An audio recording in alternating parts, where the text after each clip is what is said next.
and welcome to Growing Up Christian. I'm Casey, and I'm here by myself today. Sam just got back from a week's vacation and homework and work and all of that kind of stuff. He couldn't join me this evening, but that's okay because we're going to kind of keep it short anyways. But um, whenever I'm doing this with Sam, my little monitor view of my webcam is really small. It's like up in the corner of the screen. But since there's nobody else in the room, it's huge. And I just realized like I look like a little boy with like frosty white hair. I don't know if it's the lighting in here. I mean, it's partly because my hair is just so gray anymore. And I've always had kind of a baby face, so like, yeah, I just look like a toddler with, you know, a wavy Santa haircut. I was just telling April this week that when I was in elementary school, all growing up, I've always had like really curly hair, and I wanted in the worst way to have like bangs. I thought that bangs was just the coolest thing. I mean, you want whatever you can't have, right? So like people with straight hair always complain about how they want curly hair, which is really stupid and shut up. But I always wanted like straight hair. I wanted to be able to have bangs because I do have like a big forehead too, and I was very like self-conscious about it when I was a kid. But I mean, my dad always combed his hair like straight back, so that's what I did when I was younger. So I just had this like puffy, wavy, like fro type thing, and I hated it. I wanted so bad to have that like Jonathan Taylor Thomas, the 90s like split down the middle, the handsome son on Home Improvement sort of like hairdo. Lizzie McGuire's crush, not Gordo. I don't know. I want to say Steve Holt, but that's not right either. But nobody ever had that hairdo in real life. It was always just on like sitcoms and stuff. Like that's a Hollywood hairstyle. And then as we got older and resentful people who watched those shows like me started writing the next round of shows, that became like the Hollywood bully haircut.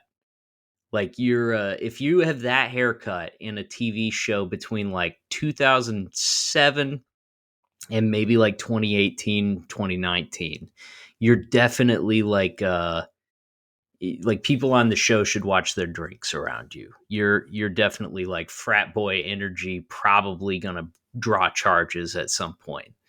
It's like the trust fund part. But yeah, I always had this like curly afro type thing.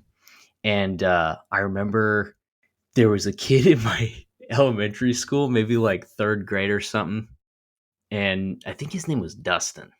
And he was like the real spazzy wild kid that was always saying something wacky in the middle of class, and everybody would laugh and stuff. But I remember he nicknamed me Forehead Guy. I was just like mortified. And I remember him just being oh, hey, forehead guy, let me kiss your beautiful forehead. He would say that to me all the time. And I would just just shrink into myself. And that's why, and that attitude perpetuated like into college when the emo thing was big. And that's why I ended up doing like the Dark and Lovely chemical relaxer to try to get the the scene kid swoop to the side. It looked horrible. It was very like burnt and awful looking.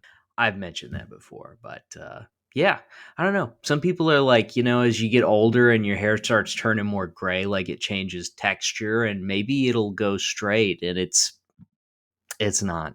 It's not happening. Now I don't care as much though. I mean, there comes a point in life where like just having like a full head of hair makes you like you have like, three attractive points up on other people. So like being 5'6" is offset by the fact that I have hair. And I don't know, like being doughy is offset by the fact that I don't know, I managed to get a mortgage while interest rates were still 0%. So I'm actually, this might be my season. Like early 40s might be as good as it gets for me.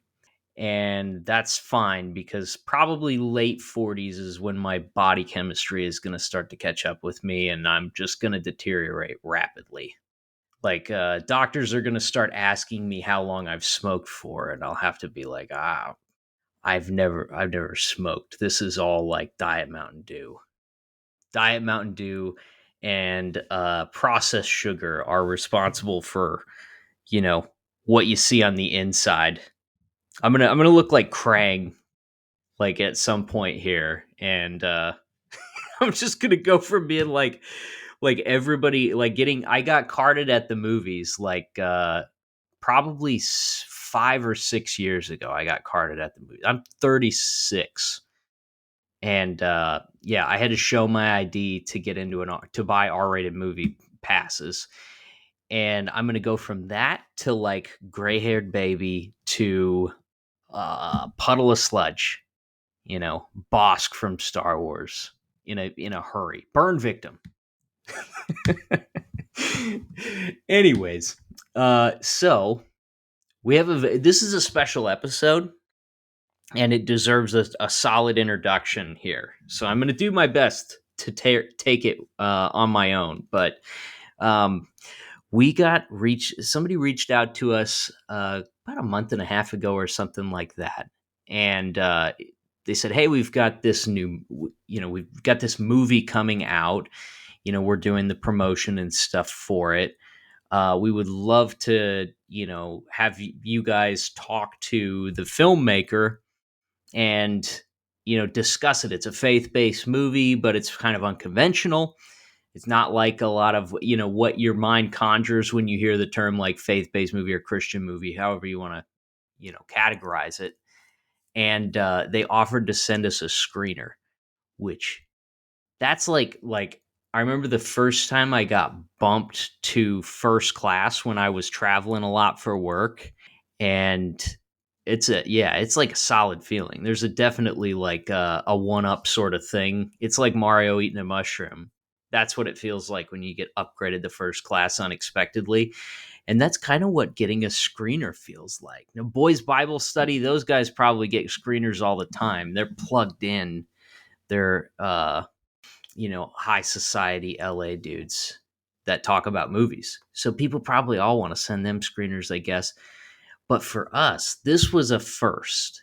And, hopefully the first of many to come. I mean, I would like to think that at some point, our interview is going to be so well received that Kirk Cameron's going to reach out and offer to send us a screener and talk to us when, I don't know, he makes a movie about some sort of a rom-com about January 6th or whatever it is.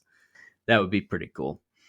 But yeah, it was fun to watch this movie ahead of time and to kind of like dissect it as you're watching it and sort of knowing that you're going to be talking to the creators and stuff about it. It was pretty exciting. So the movie's called Pastor's Kid, and our two guests this week are Benjamin Ironside Koppin, who's award-winning writer and director, and he's kind of like the filmmaker behind this project, and Courtney Bandeko, who's the lead actress, and she's done a bunch of different things. I was kind of looking at her IMDb page, and she's been in quite a few TV shows and things like that. Legacies, All American, couple of different movies and stuff. Pretty accomplished actress and very good, man. She was great in the film. But Pastor's Kid, let me just kind of read you the synopsis here because I think it's you kind of want to hear this going into the interview, and I'll try to do my best like movie trailer narration sort of voice here. In this raw, true story of faith and redemption, college student Riley grapples with her identity after years of abuse and religious hypocrisy. She must face this painful past to find healing. And the kind of the thrust of the movie is that, Riley grew up in this really turbulent home. Her mom was an addict, and just kind of lived like this really wild life of ups and downs, while she was kids, and she kind of raised her sister and stuff like that. At some point, her mom found faith in the church, and she sort of had this like mea culpa moment where she, came to Jesus and turned her life around. And that all sounds. How many of those kind of stories have we sat through? Like, if you grew up in the church, you probably sat through a lot of testimonies, right? Maybe you even gave your own slightly embellished testimony. Especially when you're 13 and you're expected to like get up and talk about what God's doing in your life, and you're like, I don't know, I like Transformers. But what you don't hear about a lot of times is like, okay, this person, yeah, they've gotten their life together in some form or another, right? But like, it doesn't change like the wake of destruction that they left behind them when they were living wild, right? And when you have kids, I mean, that's especially true, right? If your kids have just been along for the ride while you blitz from place to place, and partner to partner and things like that, they may be a little less like uh in awe of your sudden like conversion and lifestyle change. And I mean, the church, with it comes all sorts of things, changes in behavior and stuff. And a lot of times people who come to the church from a turbulent background, I think there's a lot of pressure, and they really feel like they need to, hey, we're going to go all in and adopt all of these like conduct standards and ideas about morality and what you can do and what you can't do. And if you're, a teenager watching your parent go through that, and all of a sudden like, hey, there's all these rules, but I don't know, 3 months ago, like, we were just here by ourselves, didn't know if you were alive or dead or coming back, if you were going to bring food, clean drinking water, I don't know. So I've never really heard anybody tell a story from that perspective before. But it's really interesting when you think about the fact that, like, yeah, behind all of these great, like, turnaround stories, Christian or not, there's probably a bunch of people that had to live through the crappy, the first part of that story. And, maybe they're not ready to trust this person that they've put up with for so long. And that's kind of like at the core of this movie here. It's like uh, a young girl getting out of the house, trying to find her way in college and stuff like that, and wrestling with the fact that, like, her mom is all of a sudden like this religious minister, and doing all this ministry stuff, and all of a sudden cares a lot about what's going on in her life and stuff for the first time. You get the idea. But I think the movie really wrestles with some of those ideas in a cool way. And this movie is rated R, which, yeah, another thing that you don't expect from a faith-based movie, right? uh but there, we'll talk about it in the interview here, but these guys, they tried to reconstruct like what would this actually be like in real life, not the cleaned up fairy tale, Christian whitewashed version of what life outside the church looks like. We got plenty of that, right? What does this look like from a real person's perspective? And I mean, people swear. That's what it is, right? And that's just one example, but they really tried to like like paint an accurate picture of the world that Courtney's character Riley is living in, and grappling with all this stuff in. It's a really good movie, and it's one that I highly recommend. And I don't know. It was really cool. This was a cool experience to be a part of. and to get to participate in this way. Ben and Courtney are both really cool. We had a great time talking to them and sort of picking their brains about, faith and religion and filmmaking and all of that kind of stuff. And I don't know, it was just a great time. I'm glad that we got a chance to do it. So I'll put links to, I'll put a link to the film in the to where you can rent it and view it and stuff like that in the description for the podcast, and along with Benjamin and Courtney's social media and stuff like that. So follow them, watch Pastor's Kid, and enjoy our conversation with Ben and Courtney. And we're back with our guests, Courtney and Ben. Thank you guys so much for joining us. Dude, awesome. Thanks for having us. Yeah, excited to be on. Yeah, we've never gotten a movie screener before. It felt really important. Like I told my wife, I'm like, clear your calendar. Oh, we have to screen a movie, a film. I think I said. So it was fun, dude. That's awesome.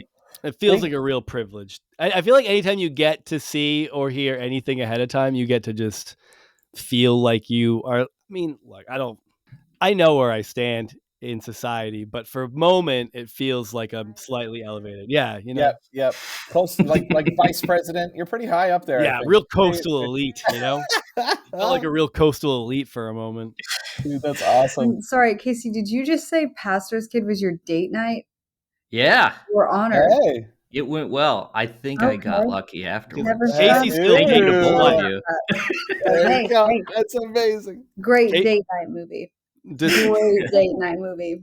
Put your arm around, when tears are coming, pat the shoulder, pat the back. There you go. Got it. Never thought we've been married for like 15 years, so we definitely have the old people recliners. Yes. So when you gotta like reach for the hand, you gotta kind of lean across and over the popcorn crumbs. And you can't do it for long because it's just an exercise to keep your arm out like that. Yep. That's amazing. It's very similar to I Love Lucy, how they had two twin beds. Beds. Back when romance was alive on television. I miss those before sleep apnea machines. That's amazing. I do gotta say, for me, and this might have been an outcome that was different than intended, but after watching the movie, I had to go out and try cocaine for the first time. Mm-hmm. So Yep. It's awesome. I mean, it's awesome. Let's be real. It's great. How was the experience? You know what they always say? Sin is great for a season. 10 out of 10. I see this lasting so many seasons, though. There you go. So many seasons. It's like maybe Sopranos level seasons. Oh, that's amazing. Dude. I don't know. We'll see. Well, thank you guys for watching the movie. That's awesome and making time for it. Yeah, of course. Dude. Thank you for joining us. Maybe Survivor level seasons even. There you go. Ooh, there you go. There we go. There you go. Oh man. So, boy, when you tell people that you're about a movie, like a Christian film or like a faith-based film that has an R rating, I feel like people don't know what to do with it. I've kind of like, focus grouped it a little bit with some of my friends and stuff, and nobody's real sure about that. And I think what you guys did is pretty unique. So I guess first question is why all the potty words? Why all the potty words? Dude, I think that's, and honestly, just to kind of address that a little bit, is it's been so tricky to label the film, to be honest with you, because it's simply like what I try to tell people is it's a regular movie, just envision like a regular movie that's about a faith journey. But as soon as you say that, it becomes the Christian movie, it becomes Kirk Cameron, it becomes all these things. And so even what we've been trying to tell people going into it is don't have any presuppositions in your mind when you go into the film. You just let it be a film and don't be comparing it to God's Not Dead or all these other things. Just go in and let it be a story, go along the journey. And so we've tried it, but it's so hard to navigate that because it's you're put in a camp. I think we were on a podcast, I was talking to a friend and they're like, when a Jewish person makes a Jewish movie, it's not considered a Jewish movie. When a Muslim person makes a story about their Muslim faith, it's not called a Muslim movie. But because Christians have branded so much in this space, you're all of a sudden put into that box. And so that's been the tricky part as we've been kind of presenting it around is like, it's just like Pastor's Kid is literally just the story of one of my friends. I had no idea this was their testimony. We ended up filming their story for a rush church service. We had an Easter service, and they're like, "We need a video," and we filmed her story. And I had no idea this was her journey. And she's talking about, the drugs, the cocaine, like all those beats that happen in the film are like real things that happened to her. And I'm like, holy crap, this would make an amazing movie. And so we just set out to make the most honest, like real version of that story that we could tell.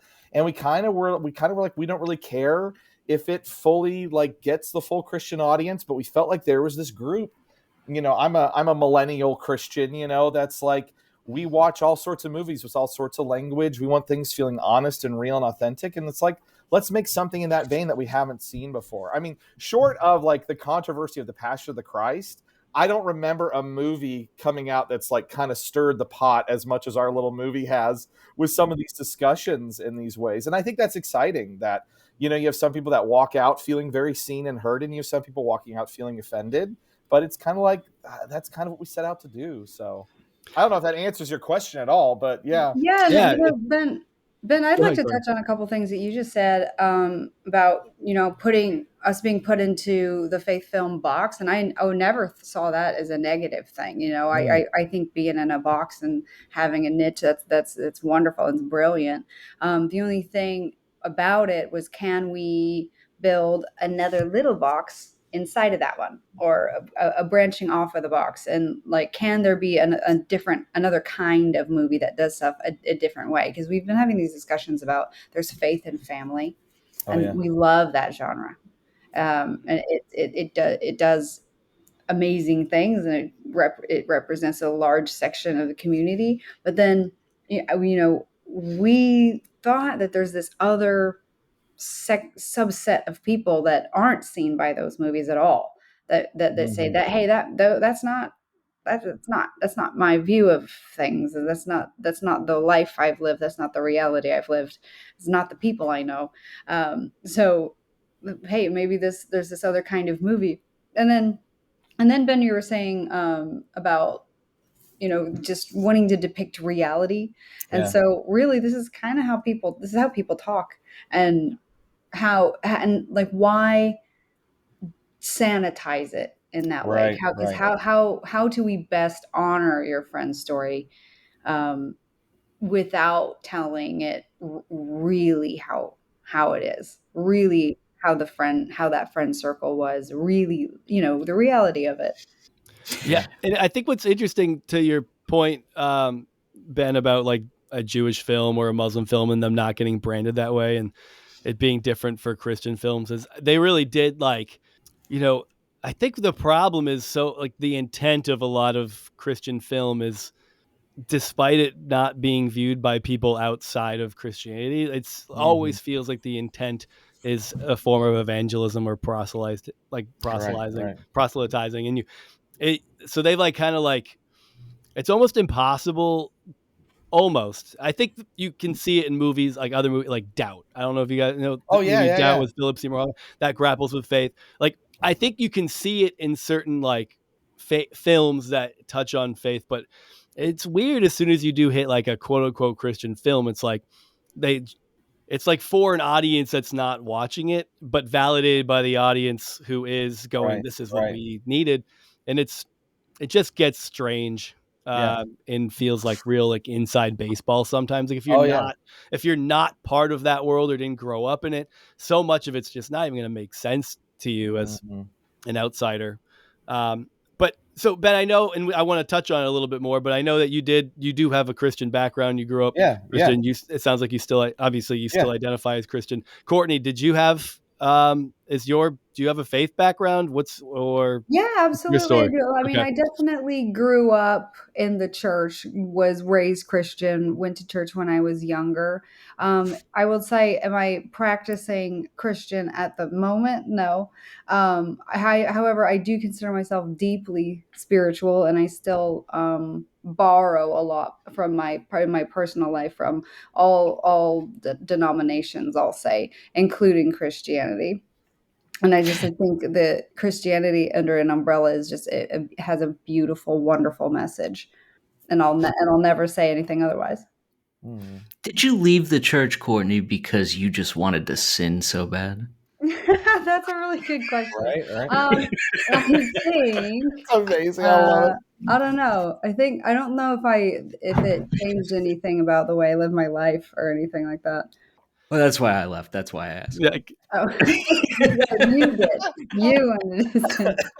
I love Um, I left so I could commit tax fraud. yeah. I was gonna say white collar crimes is the case, worst you of know. sins. Right I don't there. think April's you, my favorite Oh, month gosh. of the year. That's hilarious. Oh my gosh. white collar crimes. I mean, know. is it even? It's really not even a crime anymore to do that. It's great. Oh my So we've entered a new era of because business. everybody's doing it. There you go. Something I It's a wanted to resume mention builder. is my wife and I just watched the movie. It's Adam Sandler's new movie with his daughter called "You're Not Invited to My Bar Mitzvah." Oh It's yeah. on Netflix, and the whole movie she's like praying and talking to God. There's like a little voiceover where she's like talking to God as she's going through all these different things.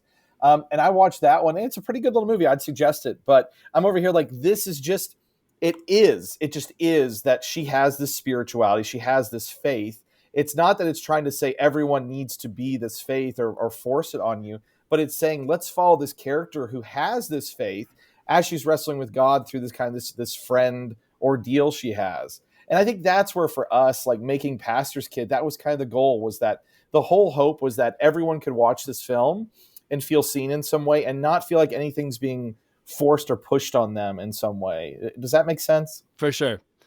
And Yeah. looking at your online profile too, like you've been making movies for a little while. It looks like, from what I can tell, and I'd just love for you to kind of share a little bit Yeah. of backdrop into your journey into filmmaking. It, like faith-based film or Christian film, doesn't look like that's always been something that you've done. So you're kind of weaving in and out of that. Yeah. No, this is our first like quote unquote very blunt Christian film, faith story. And I think some of that, I went to film school at a school out here in California called Biola, and it's a Christian school that has like a film department, but you're also required to get like a Bible minor, so you're getting Bible and film, and it's a very interesting. Anyway, interesting. Major in Veggie Tales. Yes, there you go. That's amazing. Yes, it was all VeggieTales. It was a lot of Scorsese, actually. That was the one that was big on. And then Scott, which makes sense. Scott Derrickson, who does a lot of horror stuff. He went to Biola too. He did Exorcism of Emily Rose, Doctor Strange. Okay. He did that one with the phone, Black Phone, recently, Sinister. But he had been a big Christian horror guy that was like talking about how to do horror within the Christian, or horror with Christian themes and stuff. So anyways, it was interesting in that, but it was kind of like taught at my school that it was like you either go into the industry and you never talk about faith and you like be successful, or you go and you work in a church and do video work, and those are your two options. And I always found that to be very, very frustrating, because it's like, if that's part of someone's identity, and I think there's so many stories, especially within the church, in deconstruction, people being burnt, people, walking away from the faith for certain. And it's like, these stories just aren't shared often, or when they're shared, they're done in this way that feels very one-dimensional. You make everyone a good guy and a bad guy instead of the depth of struggling with these things. And so I feel like going into Hollywood and working into Hollywood, I worked at Lionsgate, I worked at Sony, I've worked at a handful of really cool places. And I kind of did that thing where I hid it a little bit, or like we'd make a horror film with some underlying themes, or we'd make a project with some stuff. And then when I heard this testimony, that was the one where I was like, this is our story. Because for me, I saw the movie Moonlight that came out a few years back. It won Best Picture. And it's basically the story of like a poor gay black kid in Florida, as he's struggling, searching for his identity. And it's not bashing you over the head with propaganda. It's not forcing anything on you. It's simply, let's tell this kid's story. And I could not be, as a white suburbs kid, that grew up middle-class suburbs kid, I couldn't be any more different, right, from this kid's journey. Yet I'm so connecting to his journey and the way that they're telling it. My wife and I basically watched that and we're like, this is the format to try to tell a story of someone wrestling with faith. and not providing the answers. Moonlight does not provide the answers. It doesn't end with a bow. And that's kind of what we want to do with our film, is kind of like when you watch it and at the end she maybe has an experience of another road she can take. Is that a good thing? Is that a bad thing? You as the audience get to decide, do you want her to continue down the trajectory, or do you want her to take another path? So was for Courtney, for you as someone who grew up in the church and then maybe still has a connection to Christianity and some of its ideals or messaging, but has left it in a technical sense, was playing this character who's going through that faith journey like a weird revisitation No, for you? actually, yeah. It was what?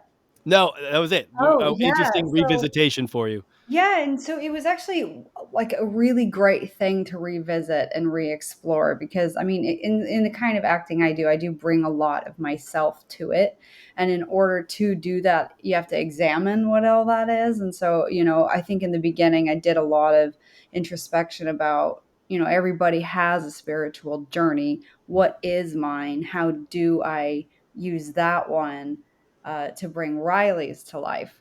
And then, I really think ultimately what the film did for me was, obviously there was some cynicism, which Ben touches on that in the movie, like the voice of the cynics. It makes an appearance, which I think is very fair. Like everybody has a voice in the movie.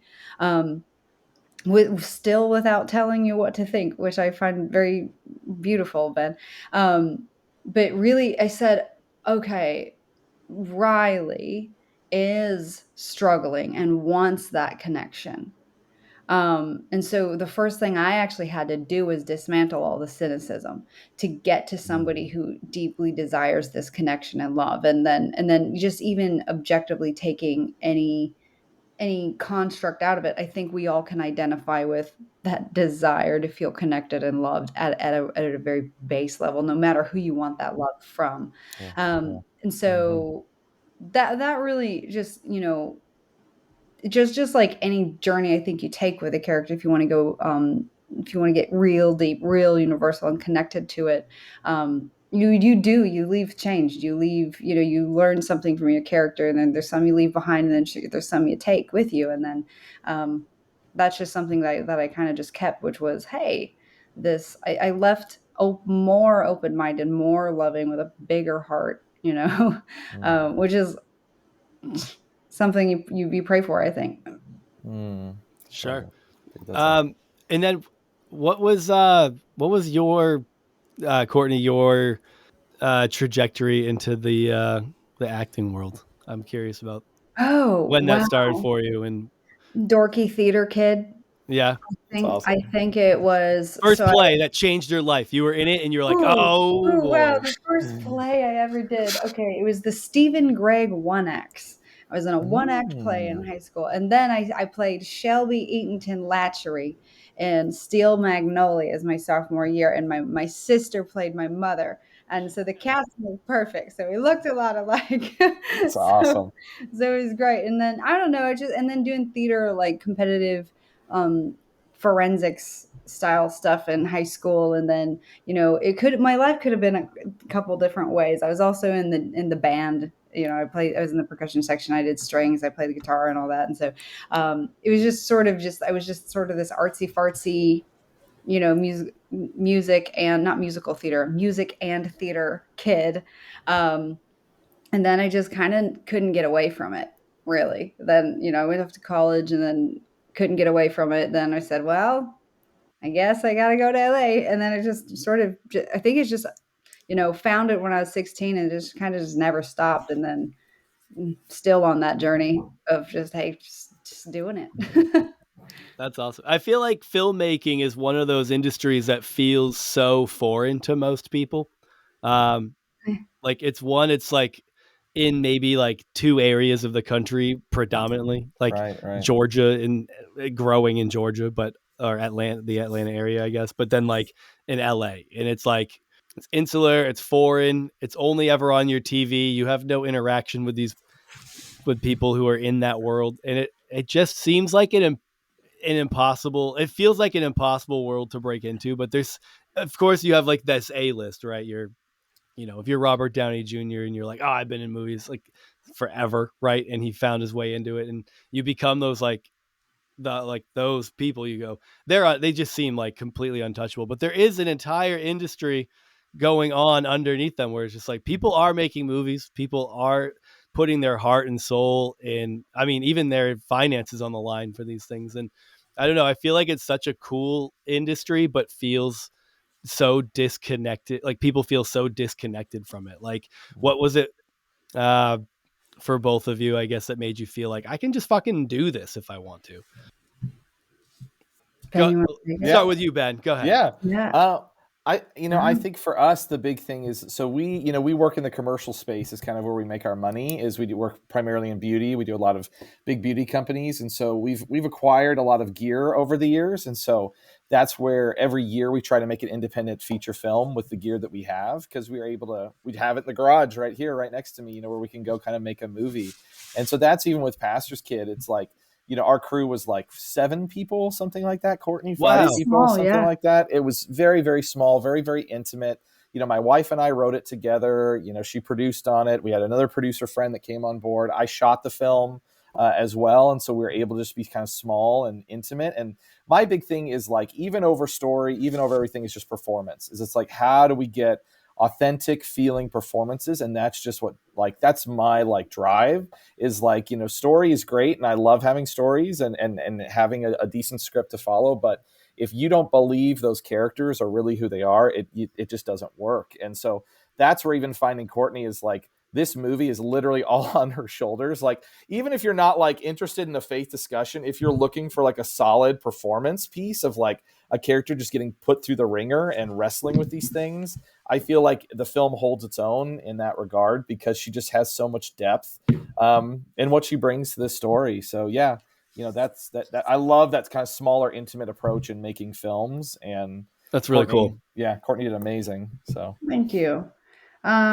I guess, I feel like I hear this all the time, but it genuinely is my answer too. It's just, I don't know if anything ever was like, I can do this. It's the thing that just made all the sense in the world of, hey, I'm gonna do this. There's nothing else I want to do, so I'm gonna do this. And then, and then it's strange because, yeah, stuff gets scary, when you're kind of almost going broke and stuff, but like you know, the mountain itself that you're trying to climb, that's kind of never been scary, because it's sort of like, it's just always just sort of made sense to me. And I think, if I have anything to offer as far as wisdom goes, is that's probably, yeah, if you can't find anything else, then you're probably in the right arena. Then that's awesome. Yeah. So there's on a lot of what we end up talking about on this show is like Christian culture, which is, you guys both grew up in. And one of the things that we've joked about over the years is, we've all, like, as kids, been sitting in church, and there was like somebody that got up to do a special, speech or something where they would like share their testimony. And there was a tendency for men who got up and did that, like, the wilder the story, the better. Oh yeah. Right. It was a lot of like, oh, it was sex and drugs, and I was in the Hell's Angels and this and that. So many women, so many women. It was just terrible, but so many. No, I joke about that all the time. 100%. Not women, though. I did all the drugs. Yes. So like, women kind of always had to, like, it's true. I feel like if a woman got up and said similar things, like, oh, I slept with a bunch of people and I did a bunch of drugs and stuff, like, that wouldn't have been regarded as welcome. It was dangerous in some way or something. Maybe not dangerous isn't the word, but it's like social sabotage to a degree. Yeah. It just wasn't something that they wanted to hear from women in that forum, like, is that something that you guys had in mind when you told this story, that like, you're talking about a young woman that's doing, that's experimenting with drugs and things like that. I think for me, it was just one of these things. I was surprised to hear my friend's story that this is what happened. I really didn't think too much of it being a male or female story, but what's been insane on the flip side is as the film, we've been screening it for different people and having different people watch it. We had a group of kind of conservative Midwest, grandma types, 50s, 60s range, watch the film. And we let them know ahead of time, like, hey, this is raw. Hey, this is R. This is why we did it. And we got scored really high by most of them, funny enough. And they were like, I knew a Riley growing up, or I knew a Sarah, or I did these things. And they felt afterwards like they could start sharing some of the stuff that they'd been through, that they didn't have to put up that wall anymore. And so it's been very interesting as we've released the film to see how different groups have responded to it in ways that I wouldn't have expected sometimes. We were in theaters for 2 weeks, and there was an older man at a screening at my parents' church in Indiana, or not at their church, but some people from their church went to the theater, and there was an older guy in his 60s that was, he was just completely bawling afterwards after the film. And just uncontrollably could not get it together, after watching the film. And that's one of these things that I think we've put this wall up as the church. We need to sanitize things, right? When we go in, we preach this idea of God loves us no matter what, but I also don't want to know all of your dirty laundry at the same time. It's like, even in worship songs or, Christian radio, it's like we use these vague terms of like, I sinned so much, or I went so dark, but it's like, I can't know what that actual sin was or how dark it really got. And I think for us, with Pastor's Kid, and I guess I didn't really think about it, honestly, until my parents started bringing people from their church to screenings at theaters. And I became like, oh crap, are they going to be able to handle this thing? Because it's so, we didn't just take a step. We swung for the fences with the things that we talk about and the way that we show things. And it's been honestly very exciting to see people respond to it. So. Yeah, but Yeah, I like, yeah. Yeah, and I always wonder what that's about. Mm-hmm. This whole list of things that we don't want to hear about, that we don't want to talk about. But I just think how how many missed opportunities do we have by by by doing that? Mm-hmm. By really hearing somebody and seeing somebody and listening to them. I personally feel there's just so much opportunity there, by if we're willing to look, because there's so much we don't know. And then I said this earlier, that I think that the message of Christianity and the Christian community is just ultimately one of the just incredible community and incredible empathy. But we're missing something by not wanting to look, Mm. if that makes sense. It does. It feels like, so, I mean, I'll just harp on the word sin for a moment. Yeah.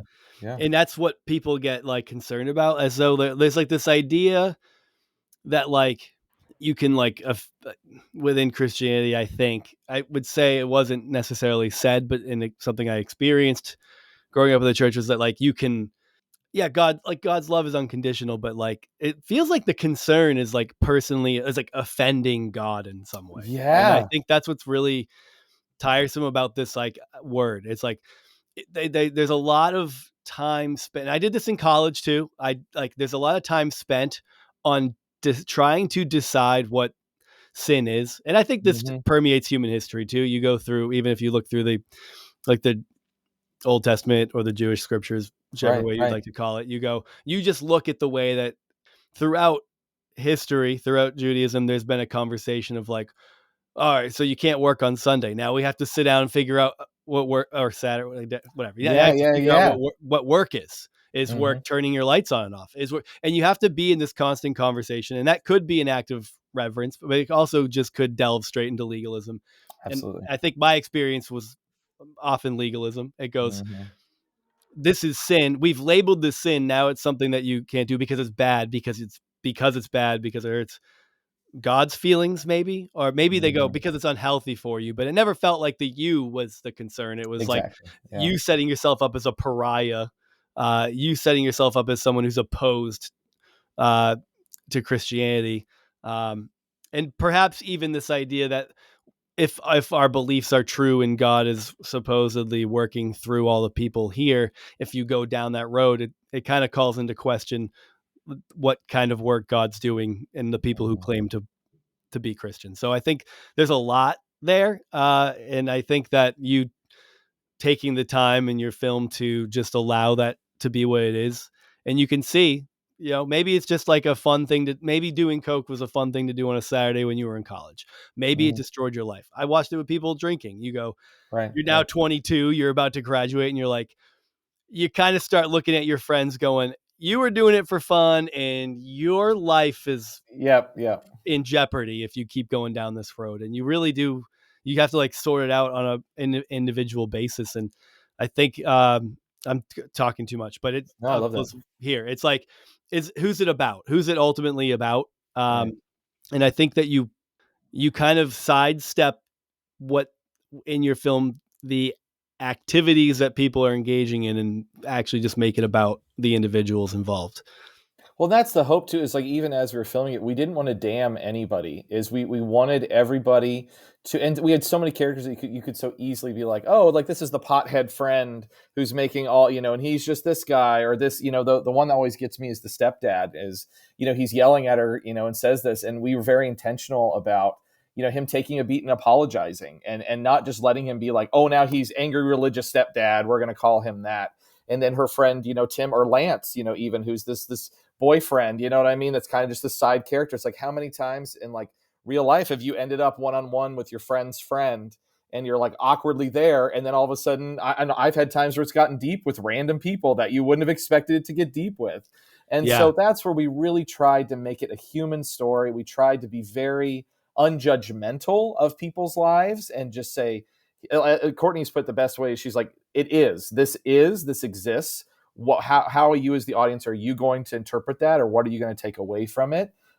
As opposed to, like, I think so much faith content is trying to bash people over the head with their message, whereas ours, we wanted to just ask questions and allow people to kind of pull away what they want to pull away. So Yeah, and I feel like ultimately, if the message gets too complicated, it ultimately gets really diluted. If the message is God loves you, God forgives you, God's here for you. When you err, we are human. We make mistakes, and we make wrong turns and all that. And it's not to glorify any of it. It's just say, like, hey, we go on these journeys, and then suddenly, however long it's been, we can wake up and say, oh, how long have I been on the wrong path? I don't know. But then if there's not this opening, like, oh, well, I've been on this path for so long, well, i guess I'm going to keep going because I don't see the other way. But now, like, if that person is heard, seen, there's so much opportunity there.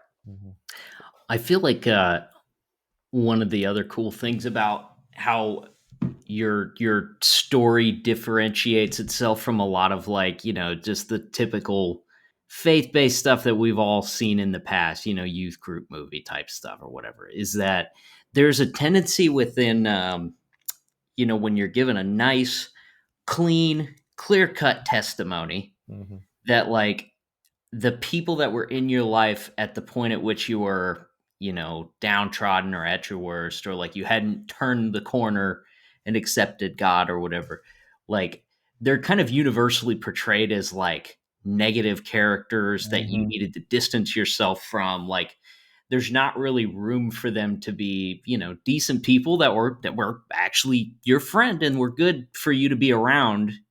Just, not what you needed at the point in time, or maybe you just weren't hearing what they were trying to tell you or whatever. But I think it's cool that, like, you kind of have like this, group of characters around yourself in the movie that, like, aren't necessarily, you know, cut from that same, cloth of, Christian culture and stuff like that.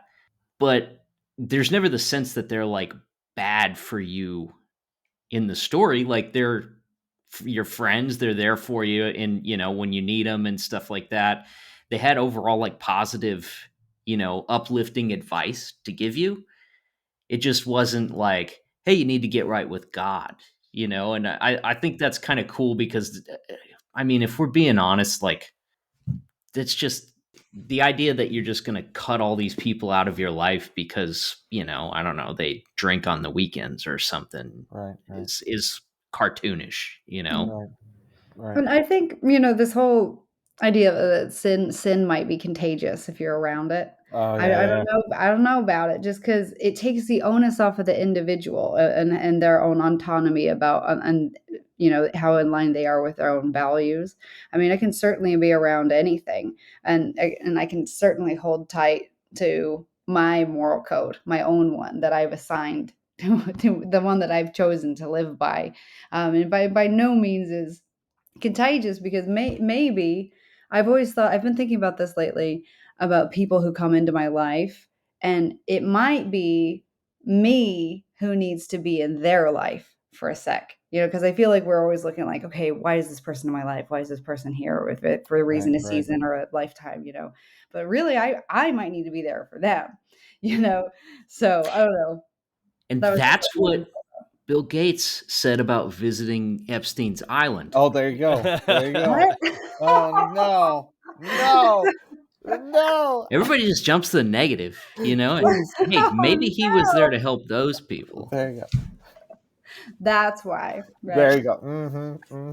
Right. Right. Oh man. It is funny going back to, like, I guess the sin conversation. I do think it's still hard. I remember being in the church, being a kid, being people talking about how, secular culture doesn't like that word. It makes, and for the law, it's like, well, whatever. You just kind of use it to say this is good, this is bad.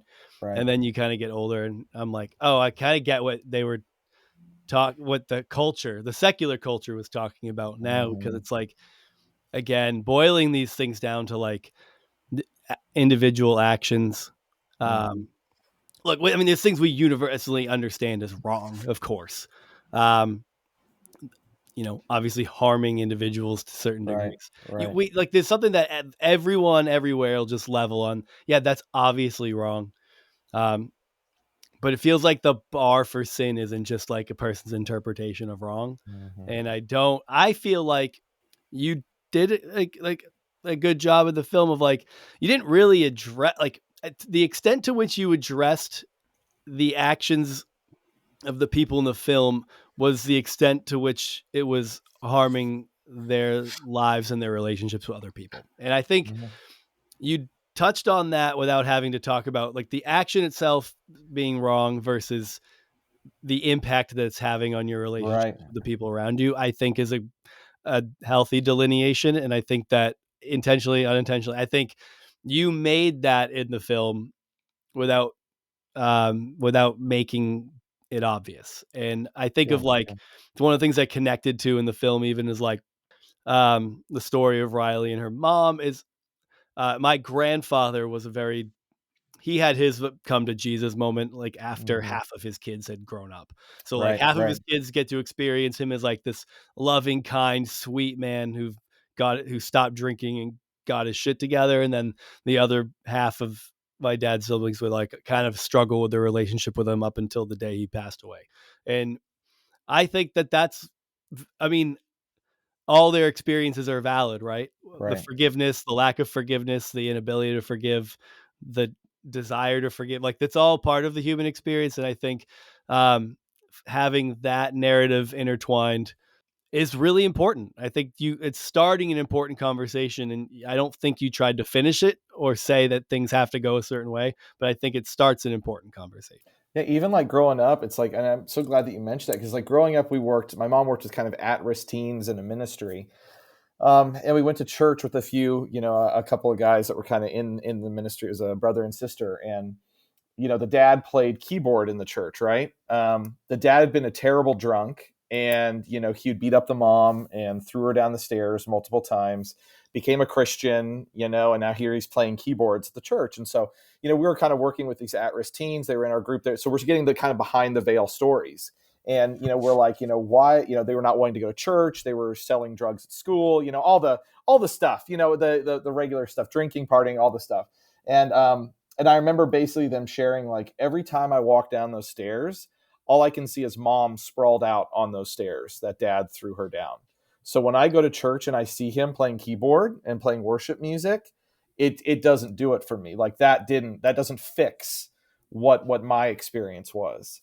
And I think that's something that was so powerful about this story, is that, you know, we all have had hypocritical run-ins with the church. I would say if you're raised in Western society, you've had a hypocritical run-in with someone who claims to be a Christian. And so there's kind of that story. And I think a lot of people, even in our comments as it was coming out, they're like, oh, this is going to be your regular deconstruction story and blah, blah, blah. And I think what's cool about this testimony is it's elevating that experience of, like, no one saw her pain as her mom became this great Christian and this pastor. And I think that hopefully that's such a human aspect that whether it's dealing with the church or not, it's like people can relate to some aspect of that. But yeah, no, I'm really glad that you picked up on that, because that's something that we really wanted to hit on, is just because this person is saved doesn't mean it fixes the collateral damage around there. You know what I mean? It makes it about that individual person's story. Right, and right. I kind of like AA elements, right? Where you go, like, I recognize the damage I've done. I have found myself and I want to do better. And you can't hold it against anyone who's, you know, if you were in the wake of their destruction, like, it's just, you have that part of that's the acceptance, right? You just accept that and learn to live with the fact that you did damage relationships potentially beyond repair.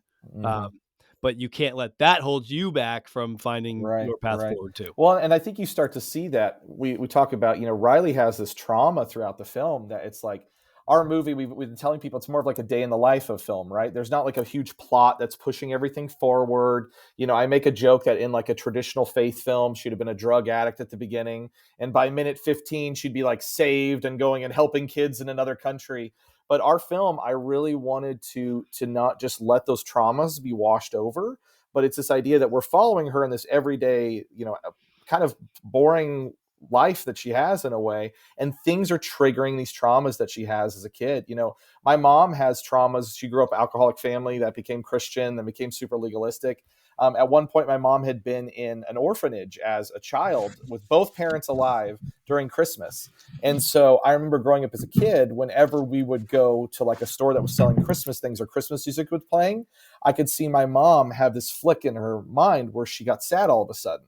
And she'd be like, can we move on from the store? Can we get away? And that stuck with me growing up. Like later on, I found out the actual story of what had happened.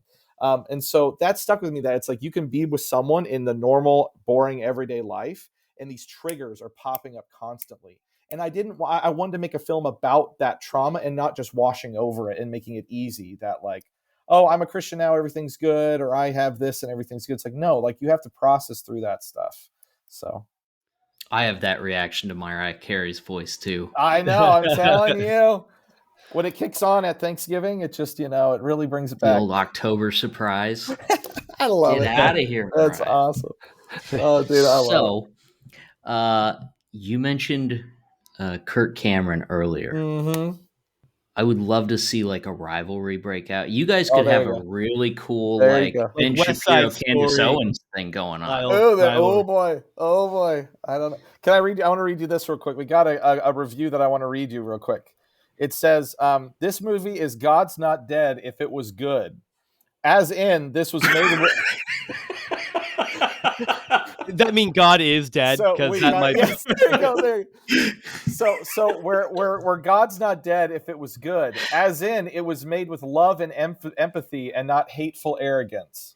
So I'm just going to leave that and let people just think what they think about that quote. And but dude, honestly, what kills me is, you know, you're talking about these Christian films. It's like, okay, I'm going to pitch you, right? You ready for this? God's not dead, but it's told honestly and lovingly with like a real interesting, a college student who's wrestling with his faith, an atheist professor who's really blunt about his thing and, you know, about his perspective, and they debate and they grow to respect each other. And at the end, they're having coffee with each other. Think like Good Will Hunting, but God's not dead. Like, that is a great idea. But then you go and you watch it, and I'm not going to comment too much on it because I don't want to get in trouble, but it is what it is. So, you know.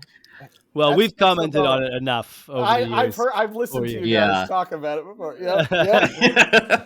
I like the same story, but maybe the student runs over the atheist with his car. Oh, there yeah, you go. at There least you get go. blood on your hands. Yeah, Like, come don't be on. There's got to be something. yeah. Either way, the newsboys show up at the end. No matter what version it is, it has to be When the that. toast is burned and all the But they sing milk is breakfast instead. There you go. I love it. I love it. Oh man, dude. Christians forever have been very excited to like find out that someone in prominent position, especially in Hollywood, is a Christian. Yep. Right? Pumped about it.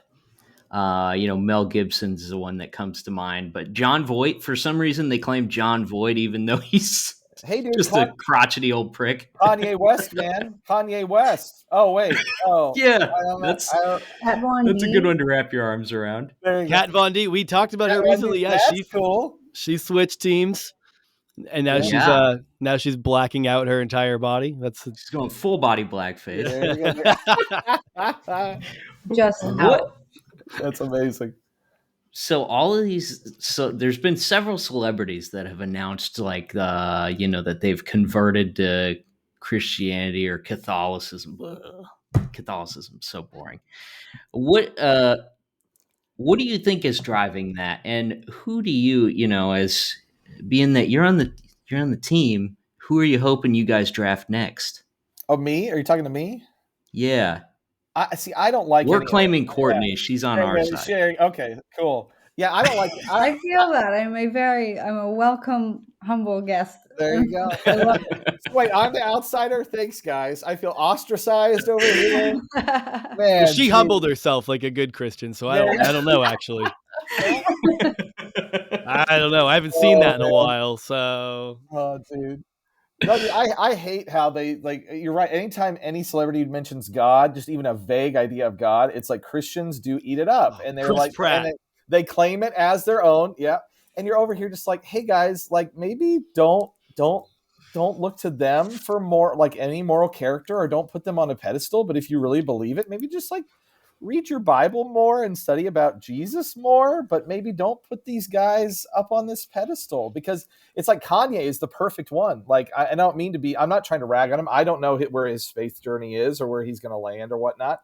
But I remember when the Sunday services were happening in LA, it's like all of my like Christian LA friends were like going to the Sunday services and they were like all about it. I even know like a Christian movie that like used one of his songs like in their trailer. And now, other stuff has come out and, now they're all of a sudden trying to distance. And I'm just like, why can't you just be like supportive of like whatever his journey takes, be stoked on it, but don't be like, it's the same thing with like a pastor. It's like, or these Hillsong guys or any of these things, you keep putting people on pedestals and then they fail and then you're all like sad about it. And it's like, maybe just don't put them on pedestals and like focus on your own spiritual journey and your own faith. And if that can support you in some way, like a song, like I still listen to some of Kanye's Jesus is King every once in a while.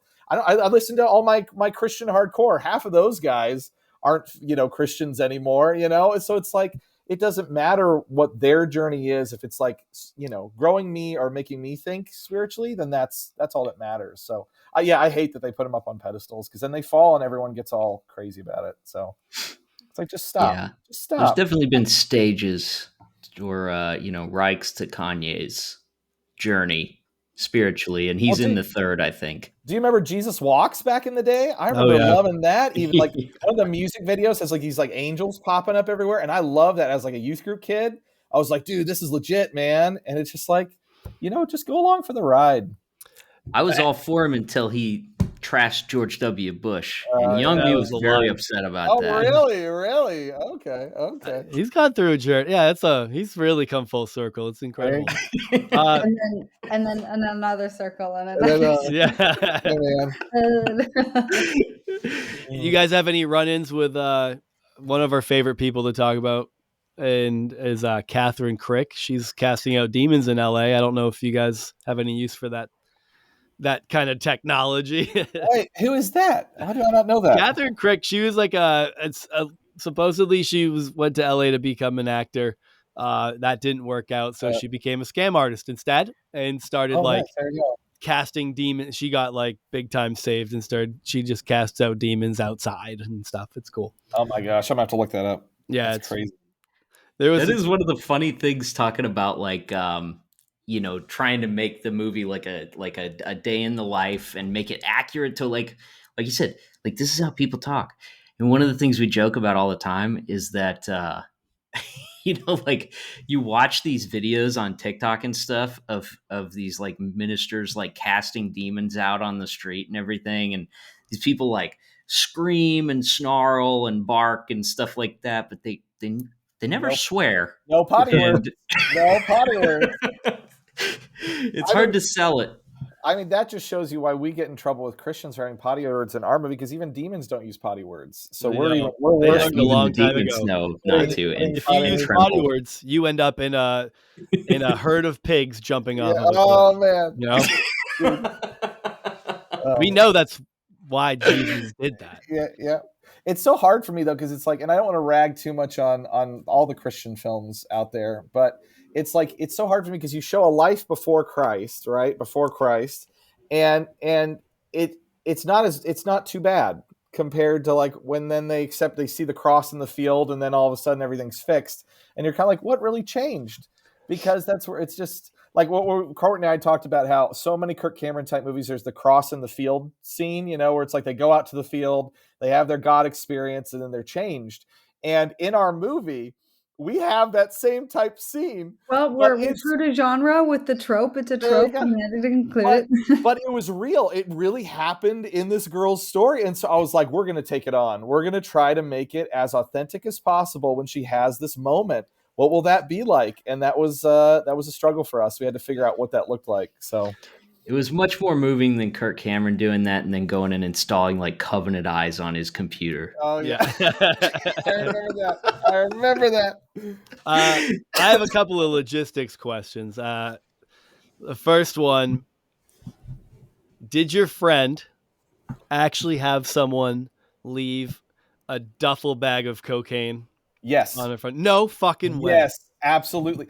And we're filming like literally. That felt like the most unbelievable thing in the story. So I'm glad we addressed this. So people have said that to me too. They're like, "No," I'm like, "No." Yes. So no joke. We filmed her testimony video at the church, and then I asked her if I could make her movie, right? And so she came over, and we interviewed her for like 4 hours. She sat down and just like shared everything. And that was when she's just like, yeah, and her drug dealer or supplier didn't have a nose because he'd done so much cocaine that his nose had rotted away. So it was like flat in on itself. No joke. And so I was literally trying to be like, how do we visual effects, like remove this guy's nose?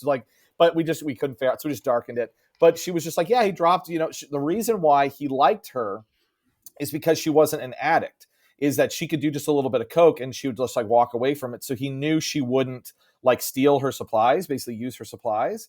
And so, he basically had her on. She dealt for a long time. And then he knocked on her door one day, dropped a duffel bag, said, the feds are after me and my family, and sprinted off. And I'm like, what was in the duffel bag? And she's like, whole bunch of coke and a whole bunch of cash. And she's just like telling it like it was like a normal Tuesday. Just like, yeah, it was just a bunch of drugs and cash. And I'm like, are you kidding me? Like, that's this wild. Is like our like second act kickoff, It's like, what's she going to do with these drugs? And I was like, what'd you do with it? And she's like, I sold it and we did it. Like, it was just like no big deal. And I'm like, this is crazy. So but I was like, my immediate thought was like, if that happened, someone somewhere at some level would, I think you go Breaking Bad mode, right? Someone's coming looking for this. Like, you can't just blow through a duffel bag of coke and cash. And that's incredible. That was the story. Maybe it was the dude, the guy just had a real, he was covering his tracks and he did a really good job. It's a true miracle. I attribute that That's one to God. the hidden miracle of this there story. You go. That's where the footprints in the sand led him. Exactly. Yeah. In the coke, it's just like little coke footprints all over the place. Well, and it's so funny too, because even when she talks about her like morality, like her like struggling with things, it was that she's like, I realized these friendships of mine were so parasitic, right? Where it's like we'd be buddies, but I'm also their supplier. And so it was this like kind of parasitic relationship we had. And she started to feel guilty because she's like over here, like looking on the outside in. She's like, I'm not addicted to this, or I can walk away. But like you were even saying, you're like, I'm seeing my two friends over here get too deep and this friend get too deep. And that was one of her first things that she was just like reflecting on, like, crap, like I'm part of this, So Dude, that's so funny. That was the thing that stuck out, though. And the second logistics question is when there's multiple scenes of people snorting coke, what are you using, and are you really Courtney, you could how take you making that that how you making those lines disappear, Courtney? I snorted a pixie stick in college once and it was rough, so I can't imagine one. I can't imagine. It was 66. Probably wouldn't have been able to do that, but it was a vitamin B12 powder. Okay. Dang, you were wired afterwards. Yeah, no, we're very well supplemented, at the very least. Yeah, and we did have to actually snort it up. However, funny enough, I was the worst one Yep. on set. I was the worst. And it's funny, I was like, I'm the lead of this movie. How am I the worst at this? And so we'd do takes. We'd go for a take, and then I used to use this, but I'd go for a take, and I'd be like, right, and then nothing would disappear. I'm like, really? Yeah. Snort But hard then enough. assured me they were usable. Like, we never did it together. We used every single usable one in the film. That's what we did. Every single Yeah. usable one. You, guys. like, It was- you started doing bumps instead, or you'd stick it on your teeth. Yes, and things like okay. that. We had to resort but the other characters, they were fine. They were doing a great job. I think Peyton and Lance, they were like Peyton and Sam. I'm so sorry, they're actually real names. They were doing great, but it become my turn. You're like, and then the B12 powder is still fully there. I'm like, okay. You immediately sneeze and snot everywhere. Yeah. Well, really, to get graphic, not complaining, Ben, but it would roll back down the back of your throat. Yep. And that'd be kind of interesting because you kind of had it's a Chalky. twofold. You kind of had to like swallow it. Yeah. You It's know, just like keep swallowing it. It's like a The whole thick time. 5-hour energy. Yeah. It's like, oh, 5-hour marmalade. Mhm. Yeah. Oh man, dude, that's awesome. Yeah. What? Okay, so It looked real. Yeah, it looked good. It looked good on screen. B12 powder. nobody would have guessed that it wasn't. I always was curious about that too. I've heard other people say that they did like vitamin B12. It's interesting. I can't try that in case I like it.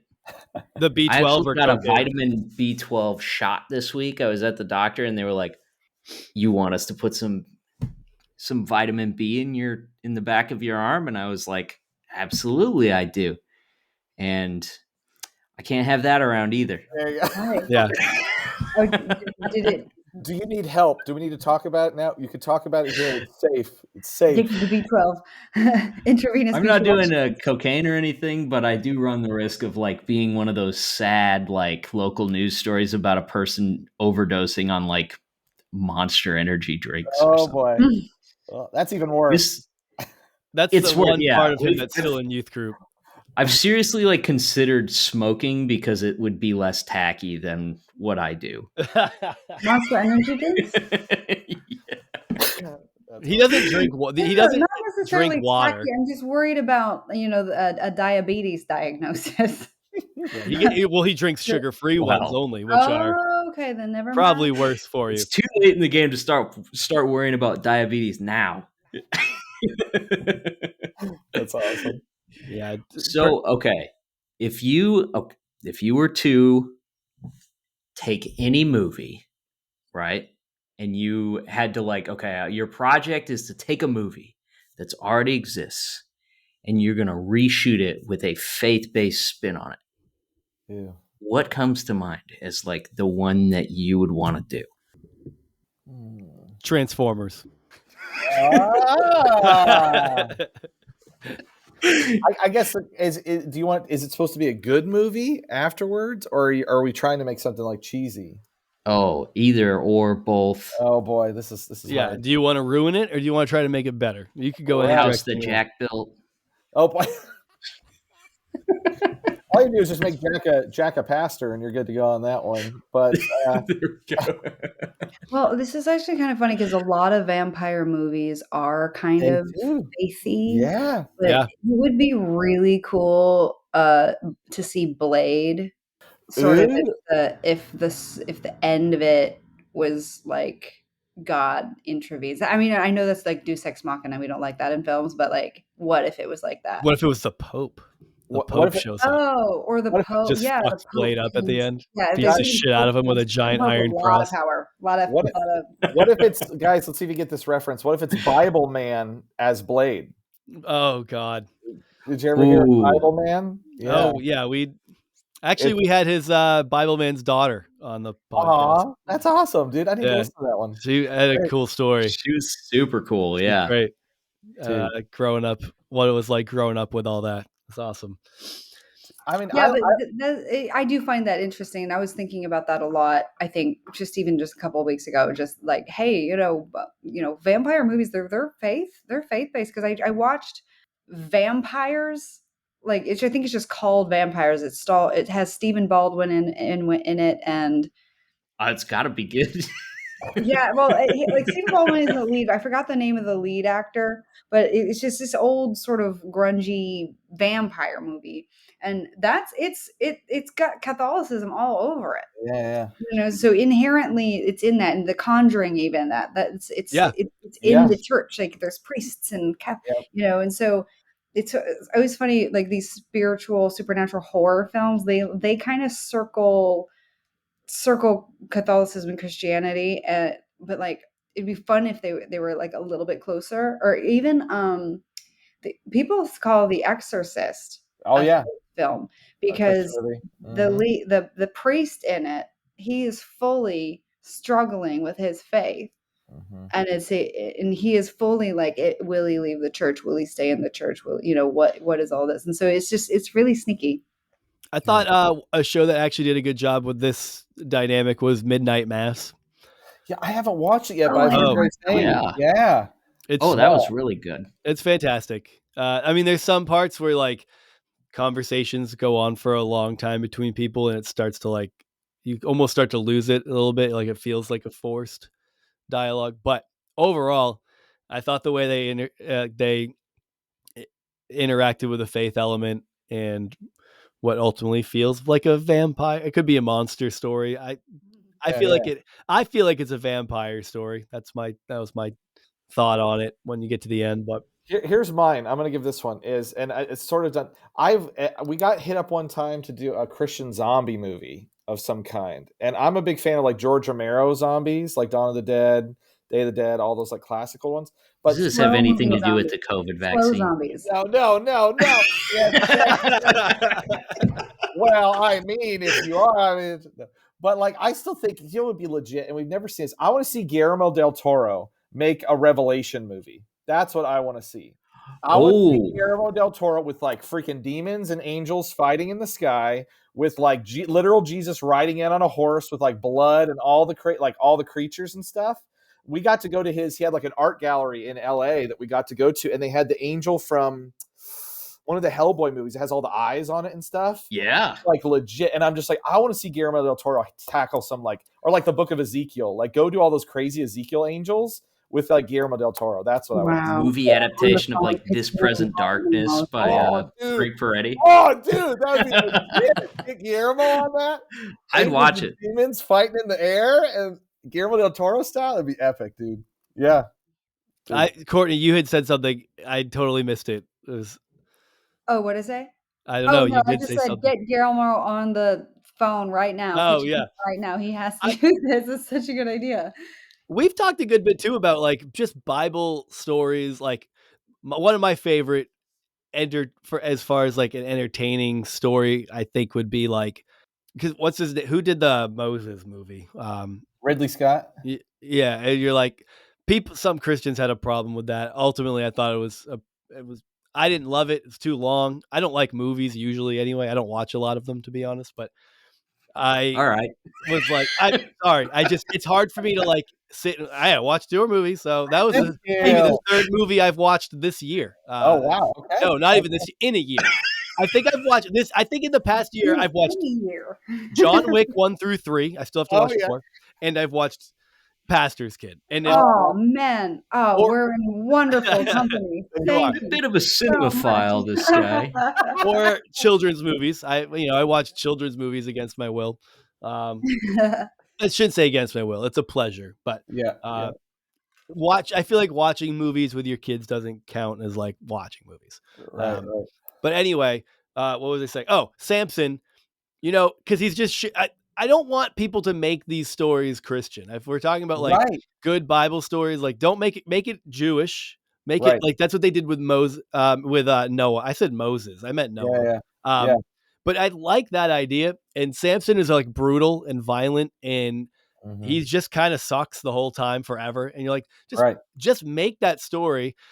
I just want to see the A24 scene. style, Exactly. Yes. like the Green Knight, but Exactly. Samson. But that's the 300 thing. style. I just want to see him kill 1,000 people with a donkey's jawbone. That's what I Right. want to see. Right.